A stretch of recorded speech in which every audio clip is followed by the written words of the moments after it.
Today's podcast is presented by Podgo. Podgo is the easiest way for you to monetize your podcast, providing podcasters with a flat rate for ad space so you always know how much you get when you include an ad from Podgo. We recently joined as a member and you can too. Apply today to become a member and immediately be connected with advertisers that fit your audience. That's podgo.co at podgo.co. Don't forget to add the 2-on-1 podcast in the How Did You Hear About Podgo section of your application. Now get ready for the rest of the episode. Lads, we are back. Still here. Woo. Not It going is a anywhere. nice Sunday. It's kind of chilly here in Vaughan, Ontario, but it's sunny. What's it like in Markham, Alex? I'm like 5 minutes away from Daniel. It's the same. Oh, okay. I always forget that We're so close to the board. We're both so close to the borders of the cities that it doesn't even matter. Like it's the same. Yeah, like when people say, "Oh, do you live in Toronto?" I'm like, "Oh no, I live north of Steeles," and then they're like, "What's the difference?" Yeah, It's 18 degrees in Montreal. really. Oh, It's really nice. But no sunshine though. no. It's one of those days when it's an abyss of grayness above you. Is it because of what happened yesterday?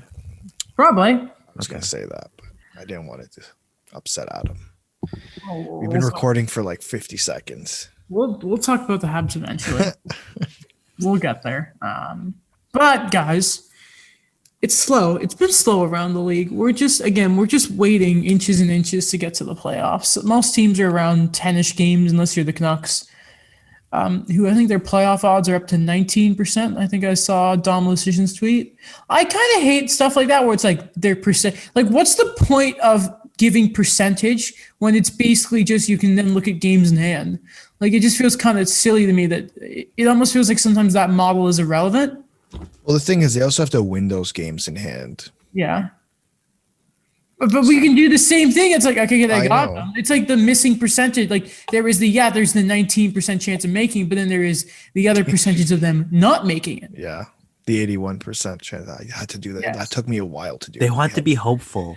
That these teams. took me a while to do in my head. By the way, I purposely didn't say the amount because I was hoping one of you two would quickly do the math. How about it's like, hey there, does that also count the fact that they are going to have the most condensed schedule to end the year? no, probably not. Exactly. And does that also count that it doesn't look like they're going to get Pettersson back? That hurts. That's exactly what I think. And yeah, they beat the Sens. Great.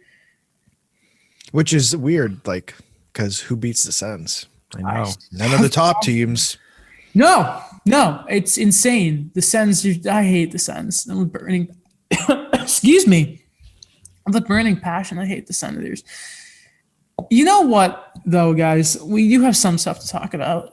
The Leafs are dirty boys. Unbelievable. I mean, dirty No. players. Just How dare you, Rasmus Sandin? Yeah, I can't stop looking at that hit. It was beautiful. I'll tell you what's not beautiful and it's very difficult to watch. That UFC leg injury, we can call. Oh my God. The worst part about that is when the guy goes for the leg kick. Like I went on Twitter and I saw like Donald and Will go on about, oh my God, the leg's not supposed to go that way. And I thought, oh no. So I watched a video of it and like just going off the stance, okay, so this guy's about to go for a leg kick. And then in my head, I'm like, oh no. And then you see it happen, right? And he's so clearly about to step onto his back foot, but then he falls because it's the wrong way. And then like the guy he's fighting, and I'm not a big UFC fan, I don't know the names, is just like he puts his hands on his head and just backs up because he's realized what's just happened here. It's like you haven't seen Harry Potter, Daniel, but Alex, when I haven't seen Harry Potter. Use what's a movie franchise we've both watched? No, yeah, I don't know. I can't. So Just anyway, explain it. It's okay. Just explain the Harry Potter. And I think it's the Chamber of Secrets. Harry messes up his arm playing Quidditch, and Professor Lockhart, who's garbage, tries to fix his arm, but it goes all like the bone. He accidentally gets rid of the bone. Oh yeah. Like falls backwards. That's what happened to that UFC fighter, except there is a bone in there. It affected Harry's jump shot. I remember the next movie. It was not a jump shot. I don't think there was Quidditch for the rest of that movie. I couldn't tell you because Chamber of Secrets is the worst film in the series, but I tell you, it's boring. I'll take your word. I'll take your word on it. So long, it's boring. A cat gets petrified. It's a whole thing. But I thought we have to mention that because my goodness, that was so difficult to look at. That's like one of the worst things that could ever happen to you. Like, what do you do if you looked at it, one of your limbs is bent the wrong way? I don't want you guys to look at it, but do you ever remember the Kevin Ware thing in the NCAA? Yes. Oh my God, that was horrible. That grossed me out. Oh, that was horrible. Like the I don't know, was it his shin that was popping out of the skin? Oh my I feel God. uncomfortable thinking about it. It's just wrong. It's like when you're like, you know how some people when you cook spaghetti, they either swirl it in or they break it? Yeah. His leg was the latter. It was just it was not it had the stability of a Pop-Tart. it was not good. It was bad. All right. Something it started bad, it's good. After this is reported on, like the next few things we're going to talk about, I'll mention on headlines because that was the only way we could get stories for today's show. The women's worlds, it looks like now the IIHF, this is the quote from Elliot Friedman last night. This week, the IIHF will begin the procedure for finding a new home for the event, which is expected to be held at the end of the summer. Now, it's kind of interesting that all this happened right after everyone in hockey basically said, hey there. And I think, Daniel, did you make the point? Was it Alex? Like, you figured out the World Juniors. The U18s are going ahead. I believe there was a whole mix-up and they had to end up in Texas or something. And apparently, this is what's really interesting. So on one of the panels they had, I think it was Sarah Nurse was on with like Jennifer Botchell and that. Hillary Knight has spoken on this. Apparently, they were quarantining and they had as well no sort of lead up, but it's very interesting that now, after all the noise being made, the IIHF are now looking to find a backup city. And apparently they never thought to have one in the first place because apparently Nova Scotia's approval was so high. They didn't have a backup plan, which is pretty boneheaded, Alex, to begin with.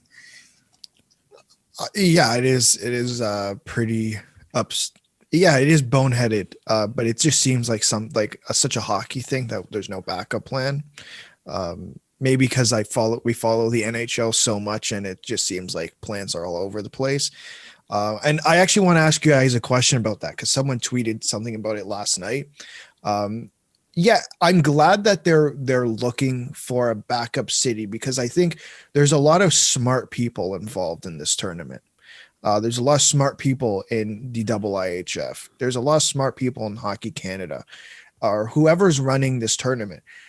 I'm very sure they can find a way to figure this out.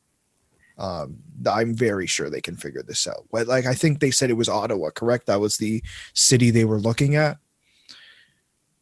I'll double check, but I think it was Ottawa just for verification. Oh, Siri, go away. Hi, Siri. No, you didn't need to get it. Go away. No, Sorry. shut up.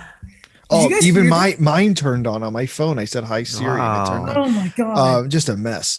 Yeah. Yeah, like I'm glad they figured it out, or at least have a backup plan now being put into place. It's a little too late for that, but that's better late than never. Daniel.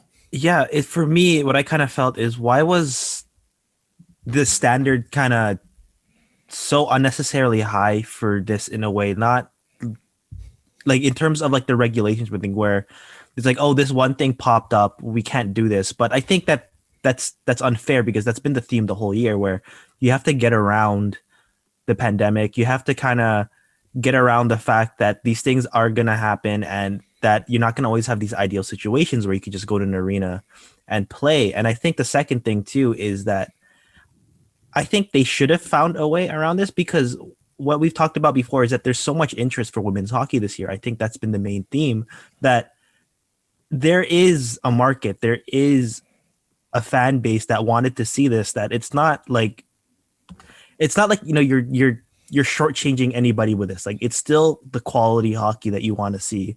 And it's just upsetting that for what's been going on this year, for what's been going on in the headlines with everything, the whole thing with Barstool and everything, that, you know, this was like another opportunity to kind of showcase women's hockey. By the way, I'm looking at the Sportsnet article. There's nothing exactly about Ottawa.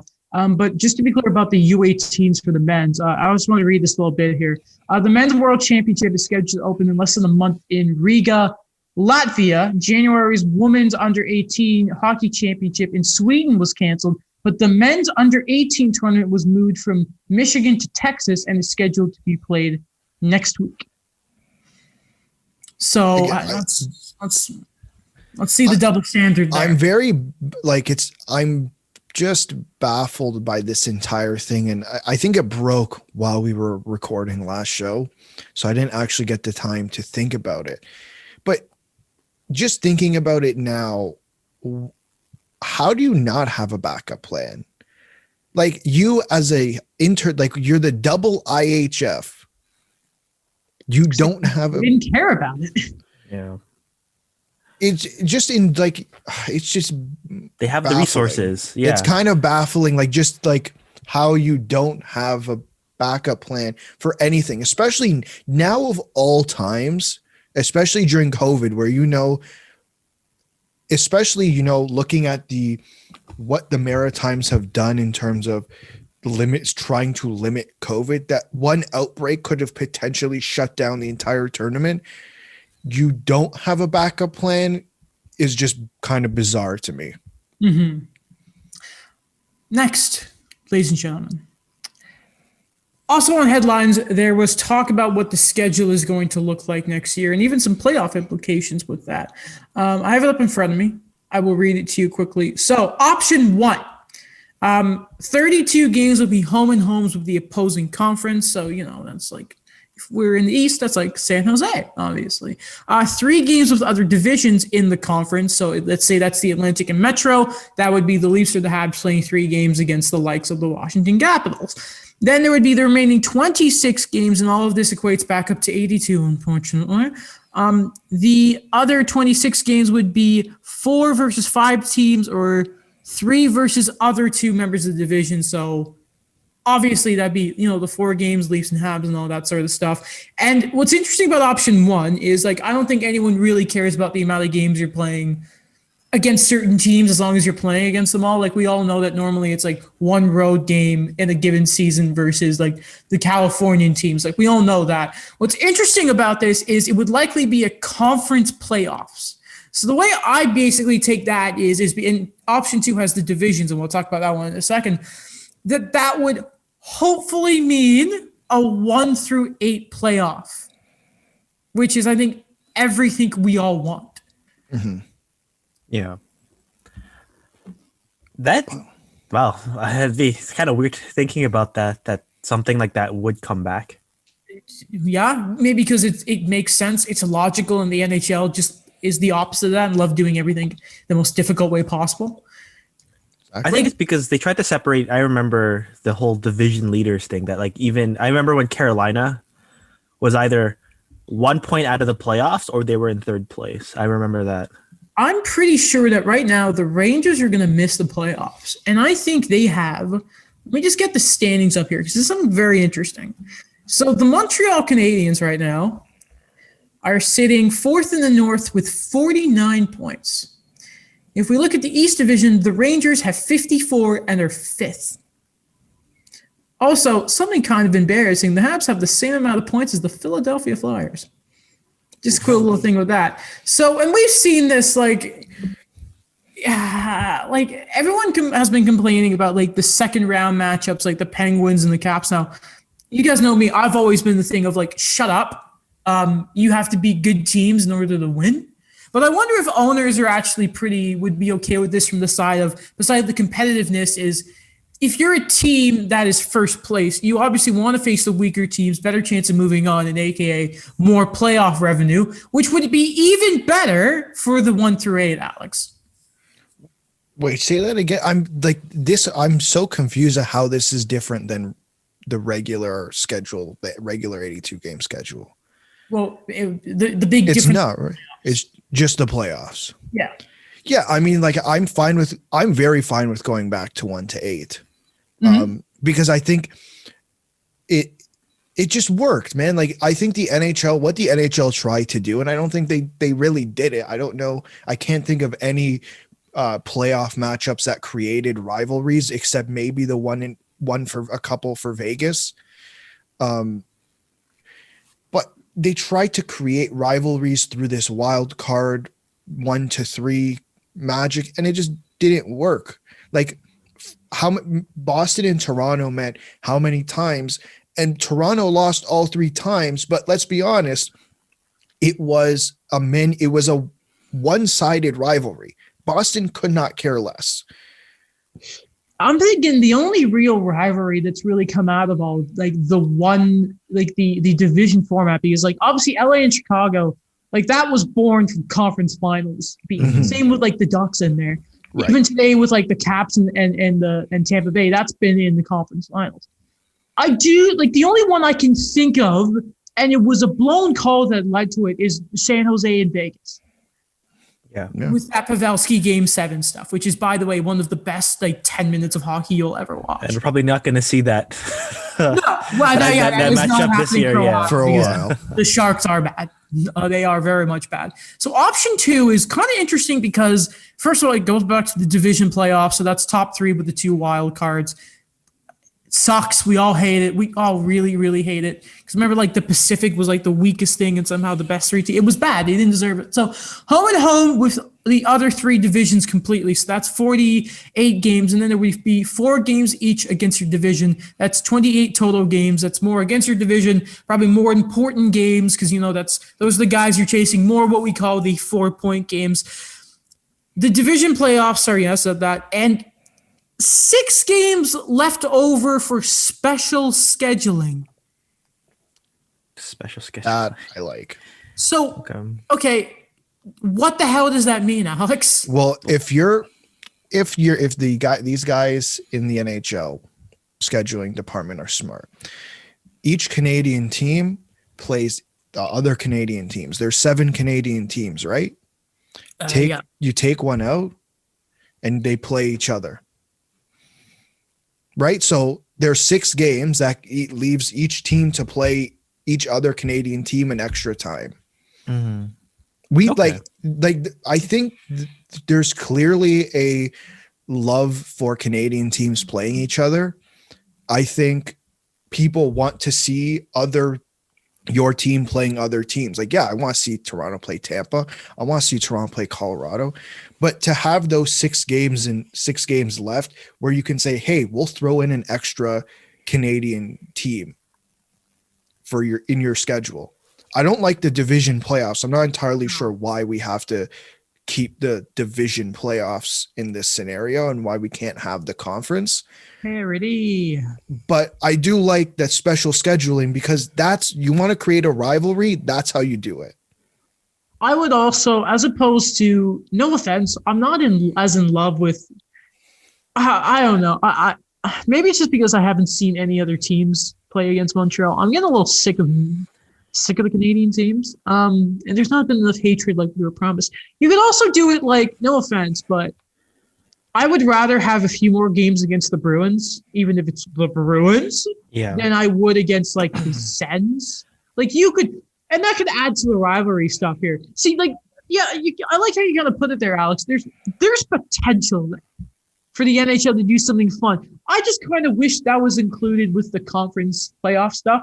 Like that could be an interesting sort of. Can you imagine if all of a sudden like they like the last 6 games of the year, you don't know what they are, and then it's like all of a sudden, hey there, like could you imagine like they end the season and it's like it's in the Pacific Division and the Flames are 2 points up, and it's like 3 of those games are a 3-game series, Battle of Alberta or something. Obviously, the teams will say, no, shut up, you tell me what it is, because obviously scheduling, booking arenas and all that is very important. But I think, okay, like, I don't know for that, but I think I like the promotional aspect of it, because when you talked about, trying to recreate these rivalries in the division, and, we are getting a bit sick of the North Division seeing the same teams all the time. But I think that, and I again, this is a baseball reference, but if you could keep that idea of the rivalry, but you have a lot of promotion for that upcoming series that you're playing against like one team for 4 games, right? That will set up the momentum. But at the same time, this has to be something post-COVID where you'll still have other series against other teams. By the way, it was made very clear that there is no Canadian division next. Like Friedman made it very clear, no Canadian division. It's gone. That's what I'm saying. So and we'll get to these two teams later. Toronto and Winnipeg would only play each other 2 times in the regular season. Yeah. Right? Imagine you add an extra game of that. Right? Like, you're not creating what the NHL, I think, has been trying to do. And I said before, they're trying to create rivalries. That doesn't work. You have to let the players pick the rivalries, and then you have to promote the crap out of that. And having these special occasions, I think it allows it. So it allows it to happen. It allows it for the NHL to build on that. I kind of agree because, yeah, again, when we talk about promotions, I wanted to see where the Matthew Tkachuk versus, the Toronto Maple Leafs storyline went, but I feel like that dissipated. It fizzled away like the Flames season did. Yeah. Get out of here, Calgary. Or if we even do a major throwback, the Battle of Ontario between the Leafs and the Sens, they played each other 4 times out of 5 seasons in the playoffs in the early 2000s. And that wasn't from, some artificial way of trying to make them play against each other. It's just that the teams were good and they were good, and they had these key matchups that whenever they played against each other, there was that, that edge towards each team. Mm-hmm. Potential NHL, don't blow it. I was really worried that maybe they were going to do exhibition outdoor games between Chicago and Arizona and something like that. I don't want to see that. No. I remember last year, what is it? Nashville and Arizona. I remember that was the series. Dallas. I think it was Dallas. Yeah, not the outdoor. I'm talking about the playoffs. Oh, okay. Yeah, when we struggled to talk about that one on the pod. What was it? Nashville and versus Arizona. They played it in the play-ins. That whole series was just Darcy Kemper. I remember that very well. And then they went to Arizona, then they faced Colorado and got picked apart like a corpse in the desert by a vulture. That's when Taylor Hall said, the SpongeBob getting off the seat meme? No. Which one? Just I'm gonna head out. Oh, yes. Yeah. Okay. Yeah. That was Taylor Hall in game 2. Back. Yeah. Not been bad in Boston, by the way. Not been bad at all. Who saw that coming? Anders Bjork, though. Okay. Yeah. Woo. Anders Bjork. I saw Will Christophlis praising Anders Bjork. I'm just happy that Will's happy again. Winner of the Taylor Hall trade. I think he might say it's Buffalo. No love for Curtis Lazar. We'll see. I think that's let's see how far the Bruins go first. let's be careful there. Other news, last bit from headlines, is that the second part of the US TV deal for the NHL, it seems to be that Fox are actually ahead of NBC as the front runners. Apple apparently may grab some of it too, which is pretty funny to think. Imagine that. Apple TV. Check out the Bruins and Philly Sunday. Love it. I just love the idea that if Fox can get it, that here's an intermission, and then it's when the commentators Chris Cuthbert will be and here's this series on CBC that no one actually watches. Here's the synopsis, and it's Mondays at 7 p.m. Right, that kind of stuff. I love it though. Imagine, but they're good, smooth transition. But could you imagine instead it's there's some real fire in the Flames game, and if you want fire, check out Hell's Kitchen, new episode Saturday. And it just cuts we could go to TV timeout, and it's Gordon Ramsay just being using his colorful language. I love that idea. Here's all this show, that's what I love about this. It's not the Fox Sports brand. It's just the idea that I can watch hockey and see a commercial with Gordon Ramsay telling someone to go stick something up somewhere, and Wellingtons and donkeys and throwing fish at people. What I find funny is, I don't know why I know it's separate. When I think of Fox and I think of Fox Sports, I just imagine Celino and Barnes. Commercial coming up, or it's just Celino now, man. It's just Celino. It's just Celino. What happened to Barnes? He died. What? He did. Yeah. Oh my gosh. Well, I think they separated first, and then I think once. Oh, okay. I could be. I know that I don't remember the timeline of whether he. I think he split first. Wow. And then after he died, I think that's when it was all right, time to do the ad and make it. They split in 2020, and then Oh wow, that it happened quite Wow, quickly. that was a fixture of my childhood. Yeah, he passed away in October. How'd he die? Does it say? Was it a I plane crash? can't read. I can't read the article. It's let me find another one. Okay. I'm guessing it's Wow, that's Yeah, shocking to me. plane crash. Yeah, Oh my god. okay, it was a plane crash. Okay. That's freaking crazy, man. yeah. But anyway, like Fox, aside from Gordon Ramsay and lawyer commercials, Fox Sports is actually a good platform for the NHL. Yeah, Mike. We were talking to Mike last night. He made Like it. Fuda? No, Yes. unfortunately, I wish. I wish. But he made like it seems like if they do sign that deal with Fox Sports, it actually could be really good for the NHL in promoting in the US. And we know how much they love promoting in the US. And the Apple one, I think, is really interesting because I think that's a shift we're going to see a lot more of soon. I'm surprised. Like, I wouldn't be surprised if Amazon is also there too, and even someone like DAZN. But it'll be interesting to see. Like, I think this TV deal was very important for the NHL, and to have ESPN as your main rights holder, and then potentially having Fox for the US, this is really big. Mm-hmm. Right.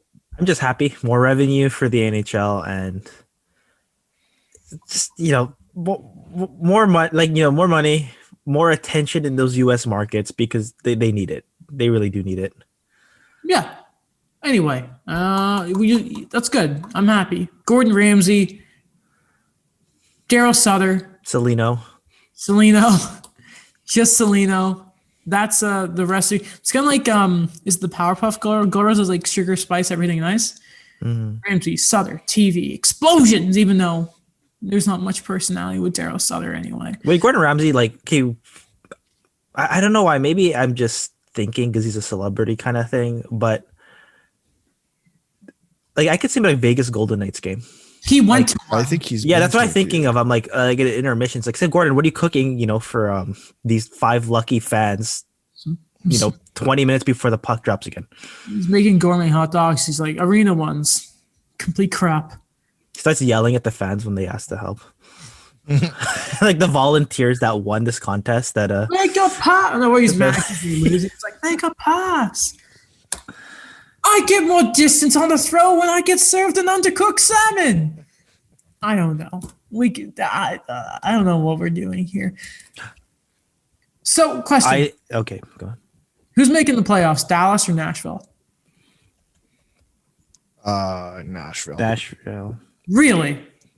Okay, so is it okay if I go first, Alex? Yeah, go ahead. All right. I gonna say the positives about Dallas right now. Okay. First, Jason Robertson, half Filipino, brother of Nick. He is going off. I love the guy. I know he's not gonna win the Calder because of Kirill. You say that. Yeah. Would you like to know the rookie scoring race right now? I know it's like what? It's pretty close. I know that. Jason Robertson is at 37 points. Kaprizov's at 41. Mm-hmm. He scored like every goal. Yeah, he was. He saw that conversation last game, and Kirill was like, "All right, so I'm just gonna do something." He did the Thanos thing that I always use. He's like, "Fine, I'll do it myself." I would have gone for the meme of he's gonna pull what I would call a pro gamer move.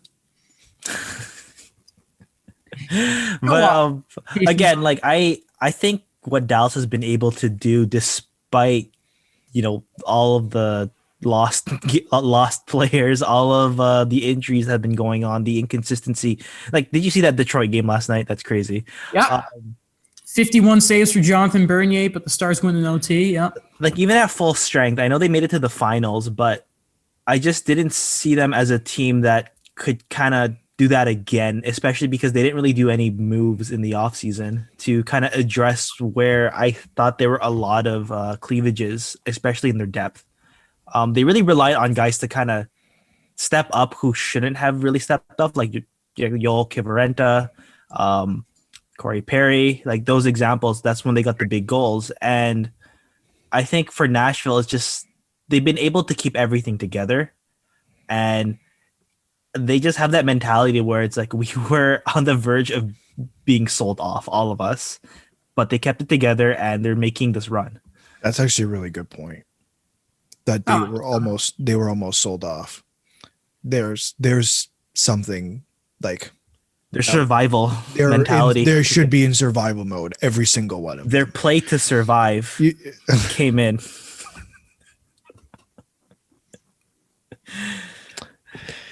Like, sorry, I can't. Adam, go ahead. Adam, go ahead. Sorry. It's what's interesting is they both had a lot of injury problems all year. Like, just quickly now, I'm just getting their cap friendly up. Poor John Stevens, you have to say. Ben Bishop has been like dead all year. Obviously, they've lost Radulov for the year. Kiviranta is gone as well. Sagan is non-roster at this point. I don't know if he's played. I'm just going to quickly get up. He has not played a game this year. And then Nashville, there's at one point when like everyone was just hurt. And even right now on IR is, oh God, I haven't heard of most of these guys. And Philip Forsberg's on the IR too. And again, yeah, like Ekholm's been out for stretches. Ellis has been out. Their center depth sucks. It's a tight race. I want Nashville to make it just because I had them making the playoffs and like kind of want to look good with that. And again, it's just, I don't know what it is. I was about to say, I don't know what it is with Dallas. They got COVID and their season was just ruined from the start. Because I think right now, the way it goes, that I think the Preds are ahead by 2 points, but Dallas have 2 games in hand. Yeah. I do get a bit worried with Dallas, though, when it's Jonathan Bernier, I get it, but that's the thing. It's Jonathan Bernier. How did you not get one past him last night? You cannot in this race go up against Detroit and not sort of, ruin lives, even though Verena had a 4-goal game the other day, and it's like, hi there. And they had 50 shots, and you only won in overtime. Yeah. Might be an issue. I'm going to look up their schedule really quick. Which is a half win. Like, here's at that point. You know what? The thing with Dallas is if they do get that 4th spot, I think I'm more comfortable if Nashville makes it, knowing that probably whoever finishes first, whether it's Carolina, Florida, or Tampa, will probably beat Nashville. But I think for whatever reason, Dallas makes me a little more uncomfortable if I'm the team in first place. Would you like to know what both their schedules look like to end the year? Sure. Yeah, sure. So the Dallas Stars will have back-to-back games against Carolina now. Then Tampa, a game against Nashville. The Panthers, back-to-back against the Lightning. Oh. But then 2 games to end the year with the Blackhawks, who are not out of it. Compared to Nashville, who are playing back-to-back games against the Panthers, which isn't great.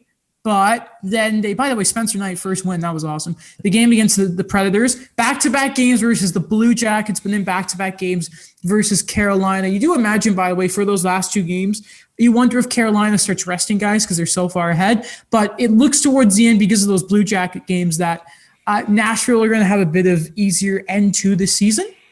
If you want to sort of bet on that, because you know what we say about games in hand, you have to win them. Exactly. And it's going to be a lot tougher for the end of the year for Dallas. But it's been an interesting race all year that just Dallas are just slowly playing all these games. I imagine how tired those guys are too. And if they do get Sagan back, maybe that helps. Whatever's going on with him. Yeah. Hope he's okay. Yeah. Exactly. Mm-hmm. All right. Do you guys want to talk about Robin Leonard or do you want to talk about Oscar Klefbom? Oscar Klefbom.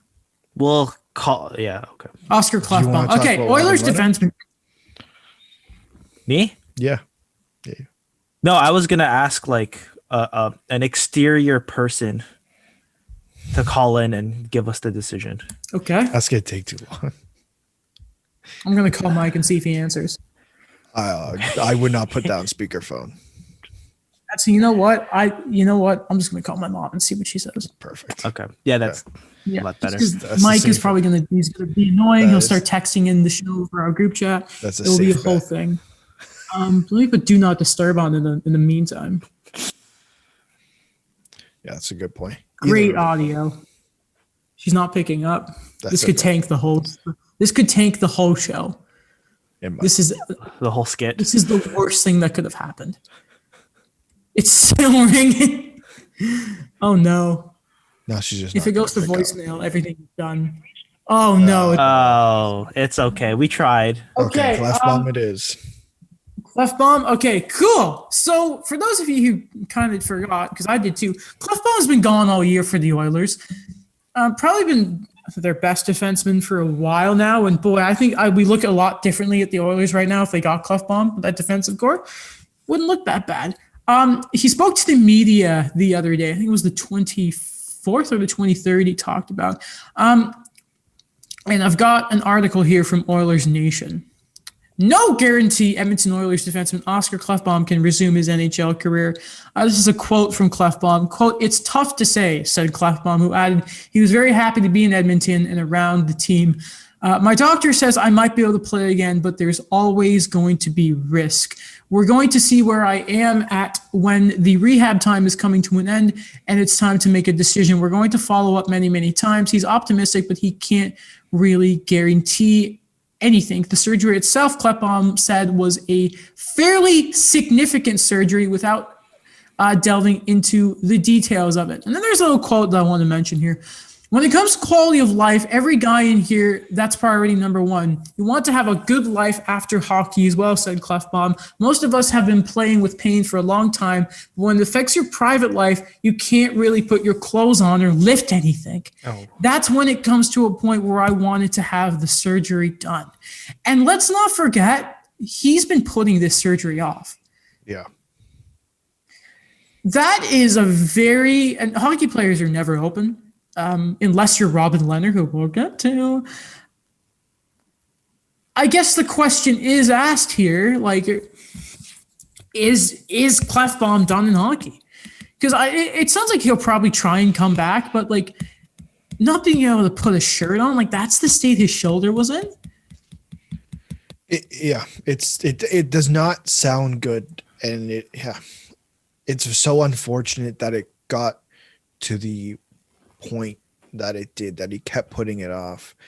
And I think it was a couple of years ago he was kind of done for the season. I don't remember if it was last year or if it was the year before, where we got to a point where he was just done for the season. Like he was kind of gone, and he still didn't get the surgery. And it's unfortunate that it got to this point, because like he's a really good player.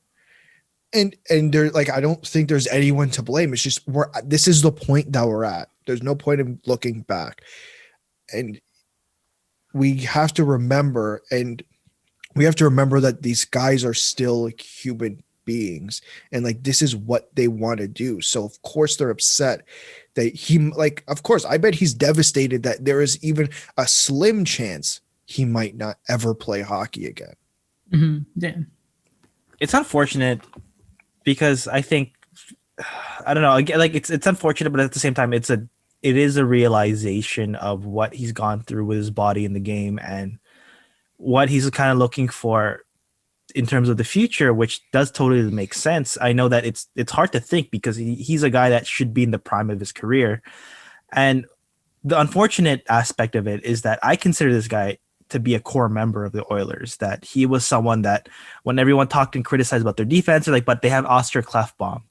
I think that they're in a better state now than they were before, but it just would have been good to see him back in that fold, especially for the fact that they have a lot of like team control, like over like the contract he did sign. He expected to be there long term.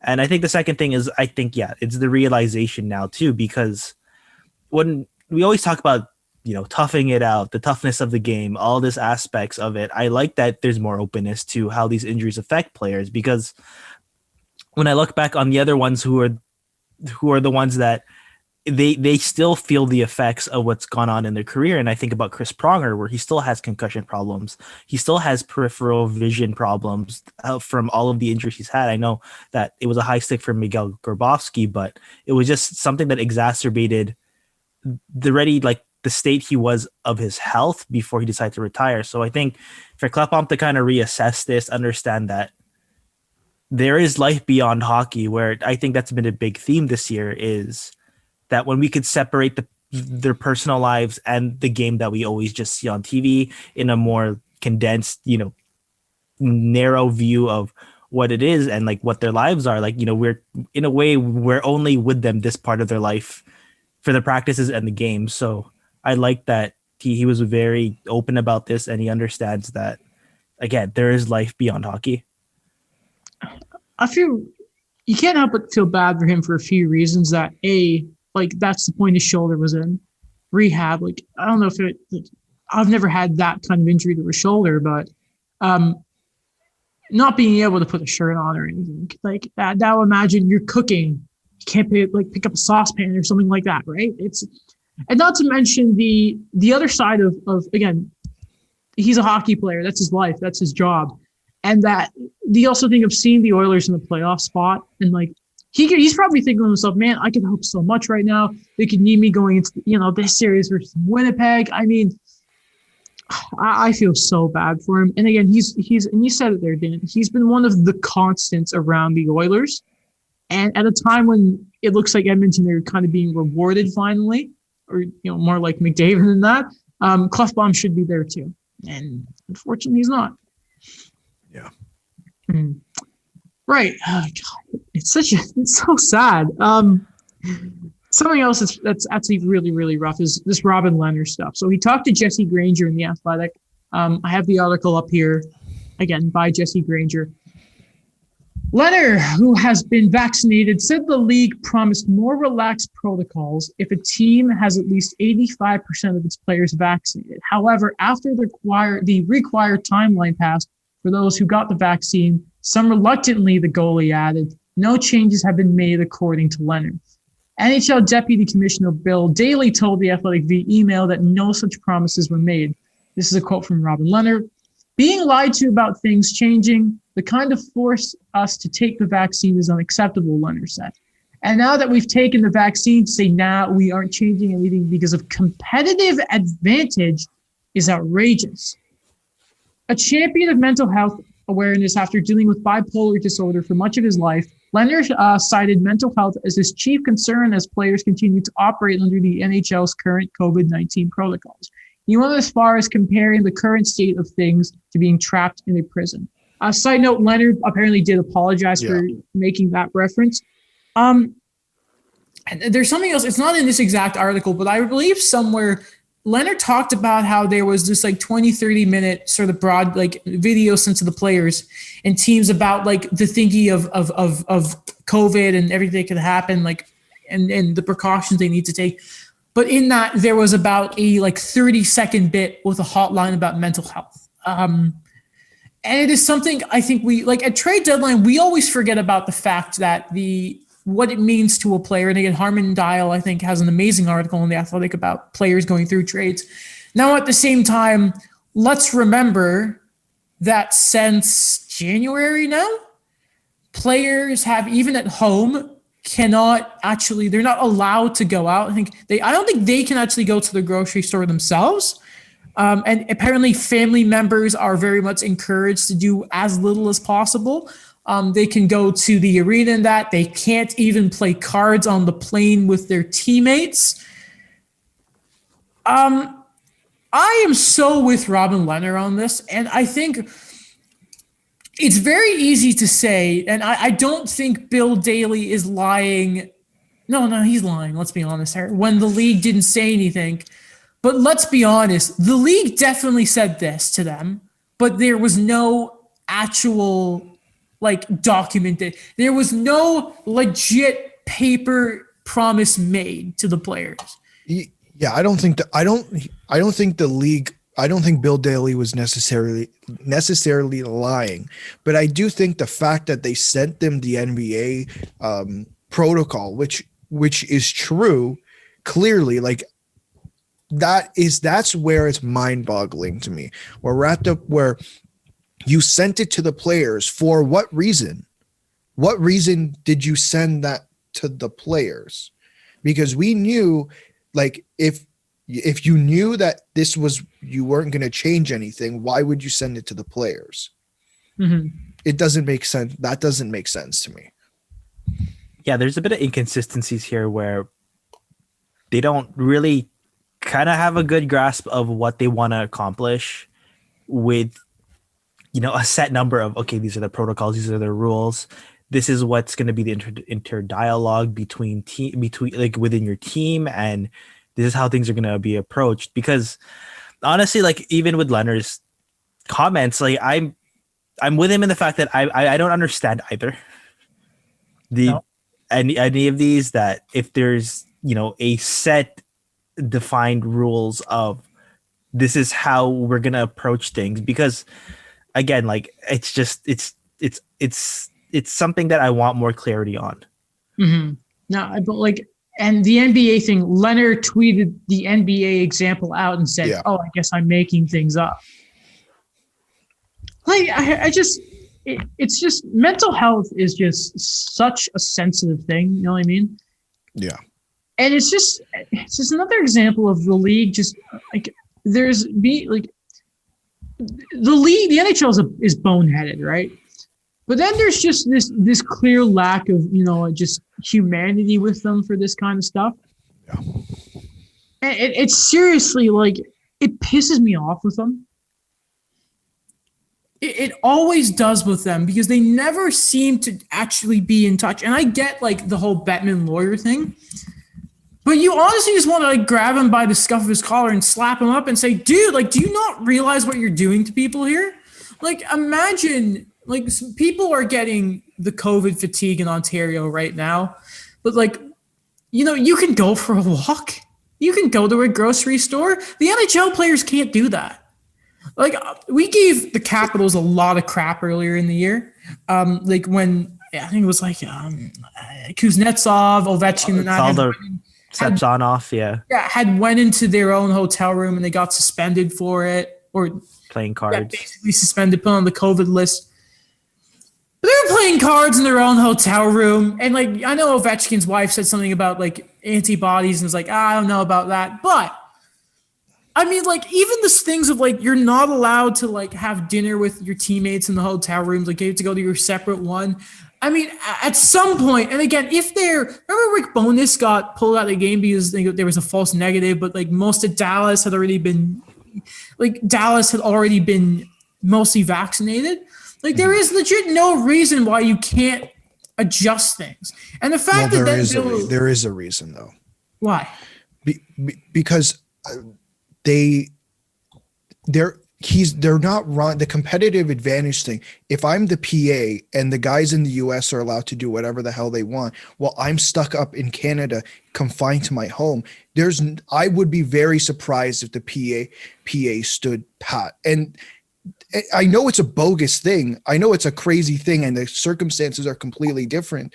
But that's kind of the job of the PA. Like they're the players' union.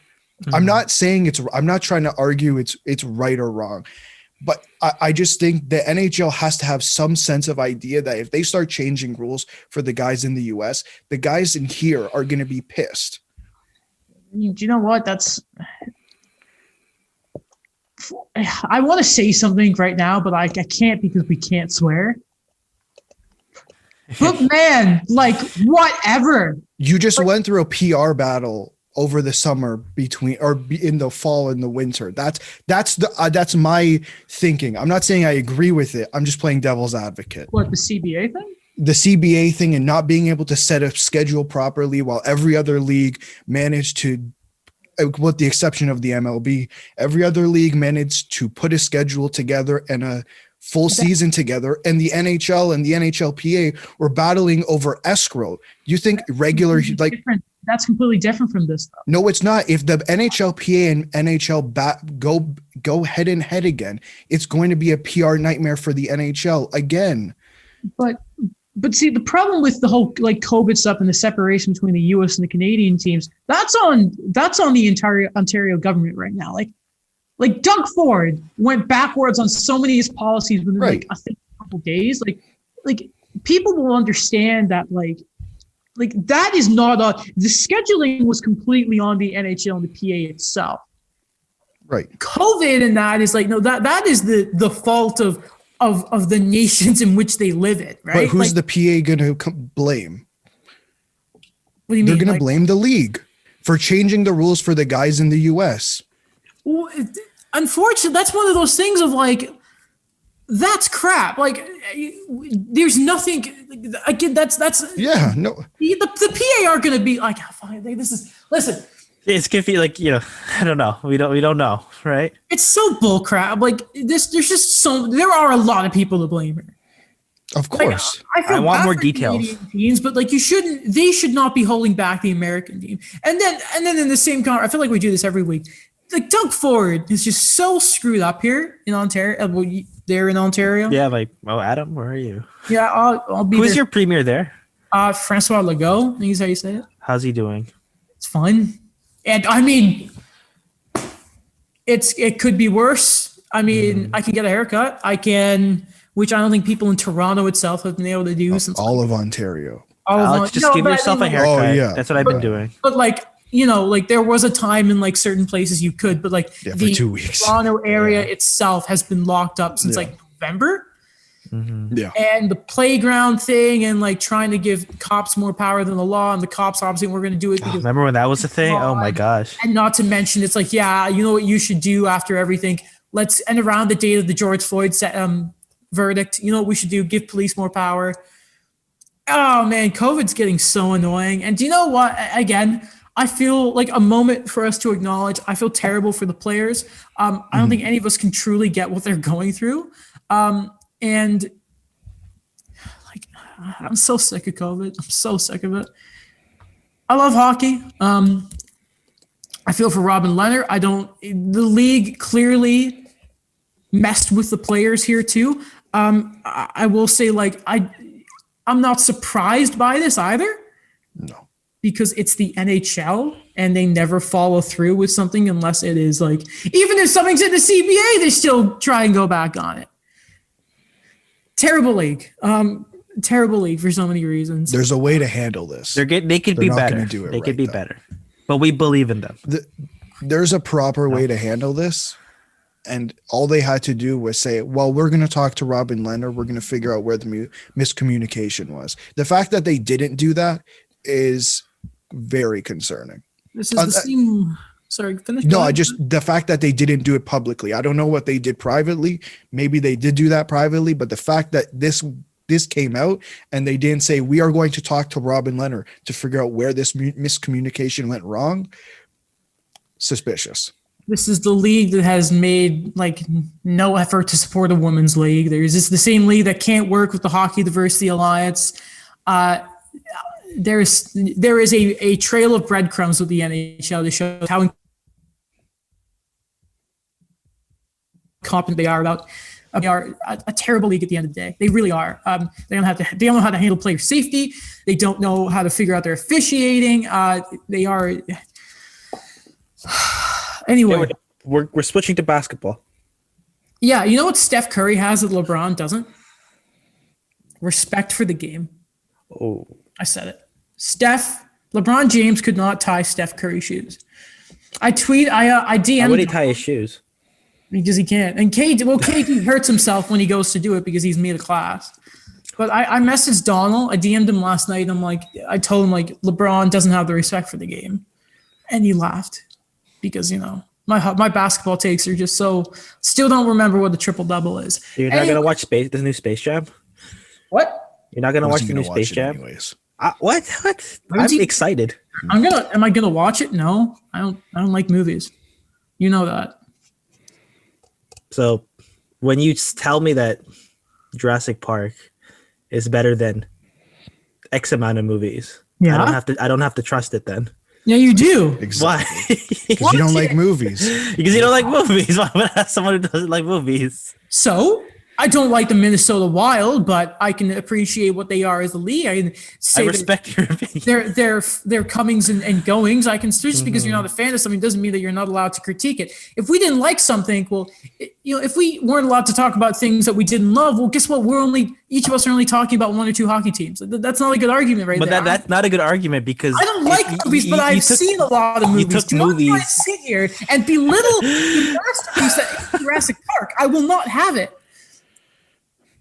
How dare you guys done? Turn that on. Are you guys done? No, we're not. Are you guys done? I want an apology. No, just let's go. No apology. I want an apology. But that's different though, because you said you don't like movies. That's like it. saying I don't like hockey. Listen, you guys can go. You guys can have this conversation while I go edit the podcast after. Yeah. How about that? Because is that fair? That it's fair. Is that a fair argument? Okay.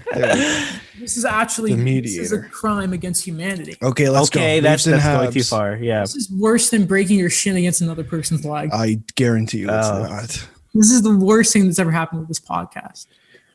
Probably not. No. Okay, Leafs Habs, where are we going? The dirty boys, or are we going with the Habs? Well, I know you have a lot to say about the Habs, so. Yeah. Would you like to do that first or last? Sure, we can talk Habs. Okay. They lost. But they took my advice. What was your advice? Accountability? They put Corey Perry in the top 6. Yeah. That helped. You know who still played and are still a pairing as the shutdown pairing that keep getting scored on? Sherrod and Weber. You know what their power play's been at since like I think it's remember they had that few weeks when their power play was running like in the top 10? Yes. Like right after the Ducharme and Burrows bringing on board. The power play is down to like 8.8%. So it's not 1 for 37? No. What do you want from me? No, I'm comparing it to the Leafs. I mean, yeah, Carey Price has gone back to Montreal for further thing on this concussion, so that that's a bit worrying. Yeah, Caden Primo got the start. His third of his NHL career. I thought he played really well. It's just there was just an onslaught of defensive mistakes that just allowed the Flames to humiliate Montreal. Like, what? Like, should I say? Yeah, John Merrill got slew foot and it led to a goal. Yeah, does it help that like the shift afterwards, Gustafsson got caught and there was not Matt Runch that he had to stay? Does it look good when Romanov? I can forgive Romanov going off a bad pinch because that's his job and he's a rookie. But am I upset that then it's like when you get to a point in the season, right, where if a normal person were to watch the Habs game, they'd be like, all right, defensive mistakes, whatever, do. But it's just when it's like, isn't it like the definition of insanity is just doing something over and over and expecting the same result? Yep. Is I keep watching the Habs expecting these changes to be made and things to be different and they never are. And I think like it's starting to drive me insane. Because I'm convinced that this team is better in the playoffs because they are legitimately built for the playoffs. There's no argument for that. You look at the way they're built, and that is how it works. The only issue with that is they cannot. You have to make the playoffs first. It's honestly like at this point, it's actually getting difficult to watch their games. I almost turned it off after the second because I just knew how it was going to go. They can't play Cole Caulfield because of the stupid recall thing. He couldn't have played last night because the likes of Drouin and Byron and Carey Price are still technically cap hits. And you can't put them on LTIR because that would basically mean they're out for the season because there's a minimum requirement being put on it, right? Yeah, I don't know if anyone can go on LTIR anymore because there's less than 10 games. I think that's the rule. That's, pretty worrisome with that. Okay, so this is going to be a bigger issue we're going to talk about a lot later, but I just want some rumblings from you, Adam. Okay. This. Yeah, sure. Go ahead. I don't mind. Even if they even if they do make it to the playoffs, but we still see some of these types of games going on where there's a lot of these inconsistencies, but there's not a lot of changes going on. Dominic Ducharme, is he coming back? God, I hope not. He's just like, you know what I've been thinking all morning to now afternoon about who should be the head coach. It shouldn't be Patrick Waugh, but like, I'm not going to lie. If they did it, I'd find it really funny. I was thinking, I'm like, man, do you know what the Habs kind of need? I don't think John Tortorella would be the worst coach because it's like, man, I feel like some of these, there's issues on both ends. Like, I think you still need more mobility on the left side of the defense. I think Romanov could be that guy, but there's been no one in the intermission. I do kind of wonder, like, seriously, like if you get that disciplinarian, like I could sit here and yell about Joe Bouchard because the Rocket do everything well that the Habs don't. But then again, like you want him in the AHL so badly. But at the same time, it's like everything he does, he's a player's coach. They play hard for him. They have the right system. There's accountability. He expects a lot from you as a coach. And not to mention these Ducharme. Sorry, Mike. These Ducharme mid-game line adjustments, at some point, like the problem with Montreal's young centermen is they need to develop chemistry with some guys. You can't be like Sidney Crosby and you expect everyone to adapt to you. That is, a Mount Rushmore of hockey member Sidney Crosby. Not really. He's not top four, but still, at some point, it's not working. I was excited about Ducharme, but I'm just at this point, I don't see it. I don't think he's the right guy. There just seems to be so much strategy with just like dumping the puck in for zone entries, which just doesn't work. I still don't get I must have listened to the podcast because they had Shea Weber move down to the Ovi spot for a few shots. And I'm just thinking, man, I'm so mad at this point. Like, it should be Cole. And then there's just, I can't see it happening to Daniel. And at this point, I'm at the thing of like, if there's ever a time to abandon the French speaking rule, unless it's Bouchard, then like get rid of it. I don't care. Like get all the money you need and go get a better coach. Like go get Gerard Gallant if you have to. Get Boudreaux. I don't care if he chokes in the playoffs. Get to the playoffs. Yeah, I don't see it with Ducharme. I don't anymore. I know you want Bouchard in the AHL, but there's a part of me that looks at, because what you just described Bouchard, it kind of reminds me a lot of how people describe Sheldon Keefe. Yeah. And like eventually this guy's going to make that jump. And it feels like now would be a really good time. And you mentioned this last night, like there's going to be a lot of, there's a potential for next year to be a lot more younger guys coming up in the lineup. And I don't remember exactly. I know you said Ryan Poehling. I don't remember the other name you said off the top of my head, but it just feels like, you know what? Clearly Bouchard can work with these guys. I know that the NHL is a very different league. How long has Bouchard been in the AHL for? I want to say this is his second or third. I think this is his third year. 1 second. I'll double check, but I think it's his third year. Right. So maybe this could be the next move for these guys. Especially if your team is comprised of young players, you do want someone you don't want someone to be their friend, but you want someone who will hold them accountable and who at least mesh well with them.